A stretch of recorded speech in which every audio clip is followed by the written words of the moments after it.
Pemirsa, kita masih bersama Indonesia Lawyers Club.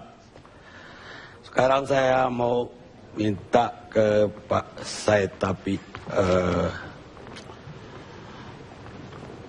pertanyaan yang bisa diajukan. Yang jelas, saya masih ingat Pak Said Tapi itu punya kutipan yang menarik. Kalau kepala ikan itu udah busuk, terus sampai ke bawah akan busuk. Silakan Pak Said Tapi. Terima kasih Pak Karni, para tamu dan para pemirsa. Tadi sudah saya mendengar dari kedua kelompok, dan saya juga tidak akan berbicara kepada salah satu kelompok. Andai kata percakapan saya ini dirasa tersinggung, itu kata pepatah, wie des Hund passt, treke hem an. Kalau sepatu itu cocok, pakailah. Kalau tidak cocok, tidak usah dipakai. Itu yang pertama. Yang kedua,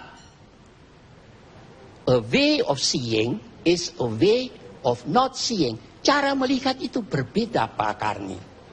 Bergantung. Yang saya akan lihat itu nanti pada diskusi secara terbuka di televisi antara dua capres ini. Rakyat sekarang ini tidak akan mengerti apa yang dipercakapkan ini terlalu rumit. Mereka tidak mengerti. Sebab bagi mereka, barang siapa yang tidak setia kepada perkara-perkara yang kecil, juga tidak akan setia kepada perkara-perkara yang besar. Soal keadilan, soal kebenaran. Tadi saya dengar ada bicara KKR. Kita bercakap-cakap. Tak usahlah. Apa memang luka lama itu masih mau diutik-utik lagi, bikin kacau Republik kita yang tercinta ini. Kalau mau juga, pakailah cara di Afrika Selatan yang tidak menimbulkan permusuhan dan tidak menimbulkan gejolak. Tadi saya katakan a way of seeing is not a way of not seeing. Sebetulnya masalah yang dibicarakan pakai undang-undang itu terlalu rumit buat rakyat. Sebab masalah hukum ini, itu saja orang sekolah 4 tahun keluar pun masih bodoh. Tambah S2 juga masih bodoh ternyata. Sudah tambah S2 juga, S3, nanti tambah S lilin lagi. Pak Karni, ya, Pak. Sebetulnya masalah hukum itu hanya sederhanakan, yaitu masalah hukum ansih dan masalah implementasi. Itu saja. Nah, kalau kita bicara masalah implementasi, itu kita bicara polisi, jaksa, hakim, ya toh. Dan di sini banyak pengacara itu punya pengalaman dengan hakim-hakim itu. Bahkan saya sekarang sedang berpikir bagaimana dengan pengacara-pengacara yang dibayar oleh para koruptor itu. Itu kan uang korupsi juga kan. Yang benar aja Pak.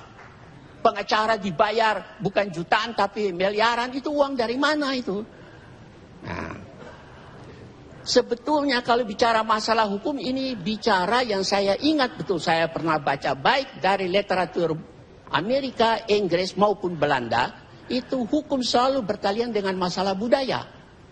Jadi kalau kita mau memperbaiki bangsa dan negara ini, bukan hanya memperbaiki hukum saja, tapi juga mental daripada bangsa ini.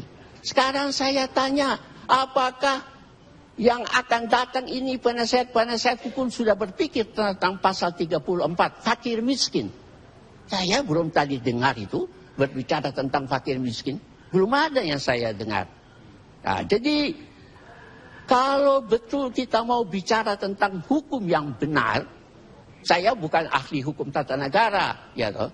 Itu bukan hanya KPK, polisi dan jaksa. Bagaimana dengan bea cukai? Bagaimana dengan pajak? Itu kan korupsi di sana juga luar biasa. Nah, jadi saya berharap ada hal-hal yang dikatakan dalam nyanyian let's bygone be bygone. Apa yang sudah, ya sudah. Mari kita mulai dengan kertas yang bersih. Dan kita dengan kertas yang bersih kita mengharapkan juga supaya penegakan hukum juga bersih. Akhirnya Pak Karni, itu yang tadi dikemukakan, itu kebanyakan kan legislatif misbaksel. Artinya undang-undang yang sebetulnya salahnya siapa? Bukan hanya Komisi 3 atau DPR, juga pemerintah. Bayangkan, itu Departemen Kehakiman kerjanya apa itu? Ya, toh? Dan bayangkan itu Mahkamah Konstitusi. Gajinya buat 5 istri, kata salah seorang hakim konstitusi. Berarti mereka dibayar cukup besar. Ya. Nah, saya pesan terutama kepada calon-calon presiden yang akan datang ini. Supaya nanti kalau berdebat di muka televisi, jangan lupa membicarakan pasal 33. Kenapa? Ada alasannya. Pada waktu berbicara tentang amandemen di Senayan, waktu itu saya ada melihat sampai Pak Mubiarto tuh nangis.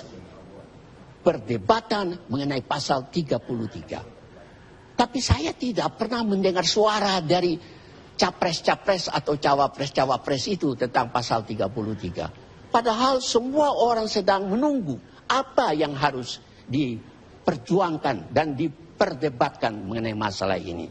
Baik. Oke. Ya, saya kira begitu. Saya kasih lagi. Intinya Pak, saya tapi mau bilang, tadi itu diskusinya ketinggian untuk rakyat. Jadi kalau tadi saya kutip more laws and less justice dari Cicero, mungkin bisa ditambahin juga. Semakin banyak pakar hukum bicara, semakin bingung rakyat. Sekarang tadi itu saya sudah laporkan guru-guru semua. Enggak, itu kasus per kasus. Maaf, Pak. Mulia mau bicara ya, tadi menjawab. Boleh. Pak Saetapi sebetulnya menyampaikan hal-hal yang semuanya ya kita catat dan kita sepakati sebetulnya. Concern Pak Saetapi adalah concern kita semua. Jadi Pak Saetapi, kalau tadi Pak Saetapi mengatakan kekerasan seksual terhadap anak, pedofilia. Sebetulnya kami juga tadi sudah menyampaikan hal ini. Kami ingin ada prioritas yang sangat ya penting terhadap kekerasan yang dilakukan ya terhadap anak-anak dan perempuan dengan menerapkan apa yang kita sebut zero tolerance terhadap kekerasan ini. Ini betul-betul luar biasa yang kita hadapi. Nah, termasuk juga misalnya persoalan kebebasan beragama dan menjalankan ibadahnya. Saya tidak bisa membayangkan di negara yang sudah merdeka 65 tahun ini, masih ada orang yang menjalankan ibadahnya di depan istana. Buat saya itu tragedik ya, konstitusional. Kenapa bisa mereka menjalankan ibadahnya di sana, tidak di gereja mereka misalnya. Kaum Syiah dihadapkan pada pengusiran dan sebagainya. Nah, memang banyak sekali kasus-kasus hak asasi manusia yang kita hadapi. Nah, saya ingin menyambut pernyataan saudara Fadlizon tadi sebetulnya. Kita ini kan ingin punya pemimpin masa depan yang punya komitmen kemanusiaan, yang bersih dan yang jujur. Nah, mungkin sudah waktunya dalam menghadapi Pilpres tanggal 9 Juli, semua capres dan cawapres ini kita lakukan audit hak asasi manusia misalnya. Kita lakukan audit korupsi misalnya, supaya outcome-nya diketahui oleh publik. Inilah sosok pemimpin Indonesia masa depan, yang bersih dari korupsi, yang punya komitmen terhadap hak asasi manusia, dan akan membawa kita kepada komitmen-komitmen kehidupan kebangsaan sesuai dengan konstitusi kita.